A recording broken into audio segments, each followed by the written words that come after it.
रामकृष्ण हरी सर्वांना. आम्ही आंब्याच्या झाडावर चढले आणि एक मजेशीर गोष्ट झाली. उन्हाळा आला की कैऱ्यांचा आणि आंब्याचा सीझन सुरू होतो. आंबा हा भारताचा राष्ट्रीय फळ आहे. मी आज तुम्हाला आमच्या आंब्याचे झाड दाखवणार आहे. हे झाड तसं छोटं आहे, पण दुसरे खूप मोठे आहे.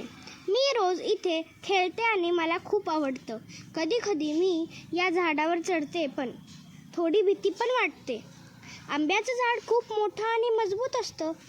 हे झाड उन्हाळ्यात खूप छान सावली देतं. आंब्याचं झाड अनेक वर्ष जगतं.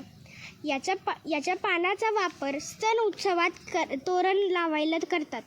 हे झाड फक्त आंब्याचं देत नाही, तर सावली, थंड हवा पण देतं. हे बघा, कैऱ्या खूप साऱ्या आहेत.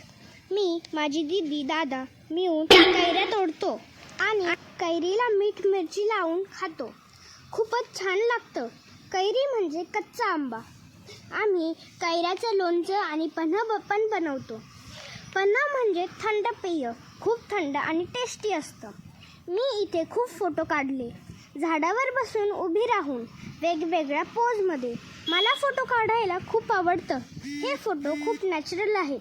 गावाकडचे फोटो खूप सुंदर येतात, कारण की इथे सगळं नॅचरल आहे. तुम्हाला माझा व्हिडिओ आवडला का? मला आंब्याचं झाड खूप आवडतं. तुम्हाला आवडलं तर लाईक करा, कमेंट करा आणि सबस्क्राईब करा. रामकृष्ण हरी.